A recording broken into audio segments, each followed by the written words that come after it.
Konnichiwa, it's TVB. I'm here to review Ghost in the Shell, the 2017 reimagining of the 1995 anime classic Ghost in the Shell, which centers around Major Motoko. I think that's what her name is. Correct me if I'm wrong. But yeah, she used to be human, but then she dies, and then they save her by taking her brain, putting it into like a cyborg body, and in this really technologically advanced future where most people have like embraced technology and have like all these technological enhancements and whatnot. And yeah, she serves in like the army and she protects people and keeps the innocent safe, but she learns progressively that there's more behind this, as there might be more than just a ghost in a shell. Really, Hollywood? First, you remake all the Disney films in live action, now anime films? Look, I love the first Ghost in the Shell, the one 1995. That is a classic. It's basically the original Matrix, but it's anime. Like, the animation is beautiful, and the characters are so interesting and fleshed out, and the action scenes were brilliant, and it was just like... It was such an impressive film. I've been dreading this ever since I heard they were remaking Ghost in the Shell live action with Scarlett Johansson. Look, this movie's actually not as whitewashed as everyone thinks it is. Like, because there are some Asian actors in this movie, and like Scarlett Johansson, I love you, and you look great with that haircut, but your character was a waste. More on that later. Like, technically, like on a visual and sound work standpoint, this film is spot on. Like the special effects look like something that was well straight out of an anime, and everything looked and sounded fantastic, and the cinematography was spot on too. The execution of the technological level stuff though, that was all fine. The execution on everything else, that's where the issue lies with this movie. Scarlett Johansson's character in this movie, like, She speaks a monotone voice like this the entire time. I don't know who you are, but I will find you.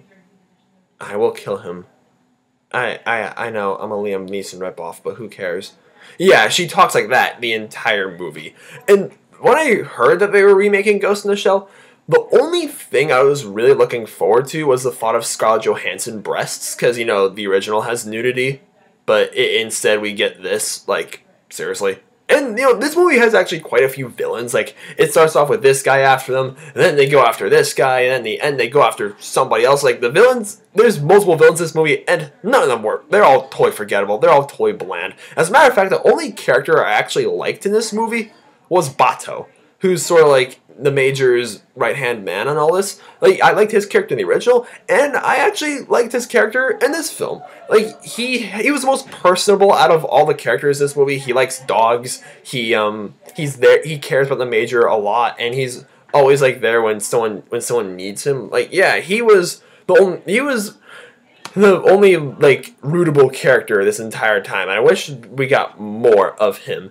And probably the thing that gripes me most about Ghost in the Shell is that, see, 1995, like, I know I really shouldn't be comparing this to the original that much, but guys, this has to be said. The original was so much more on, not just on like a visual popcorn, like, fun sort of level, but also on a deep and methodical sort of level. Like, the original made you question what's real, or what is technology, or how we attach ourselves to all these machines nowadays. It makes you, like, it's so thought-provoking. It makes you wonder about human nature and how we advance this world and what this world might eventually look like. This does none of that. I honestly don't even know what they were going for in this movie, aside from I guess the first attempt at a big budget live action remake of an anime classic with Scarlett Johansson on it. I feel like that's the only thing this film was really going for, because, like, on a substance level, I couldn't grasp anything. I'm sorry. And not even the action scenes were that interesting either. Like, I don't know what it is. If it was like, maybe it's because I've seen the original and I know what the action scenes are, and those action scenes are so well done that the original, like, this remake just can't live up to that, or was it the over-reliance on slow-mo? I don't know, but action scenes, they did have a few cool moments, but, like, as a whole, nah, they just didn't work for me. I'm sorry, viewers. I really didn't want to be as hard on this movie as I was, because, I mean, I love the first one, and I was dreading this, and I can't really say I was disappointed because I wasn't looking forward to it to begin with.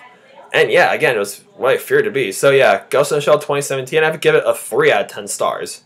It's an unlikable film. Okay, tell me, what do you guys think about this Ghost in the Shell remake? Are you like me and think it's just a bland old bleh, or do you actually like it and think that, hey, it's actually a pretty good film? Let me know in the comments down below and give it a rating where you think this review deserves. Subscribe if you're new to the channel. All my links are in the description. My name is TVB9. Sayonara.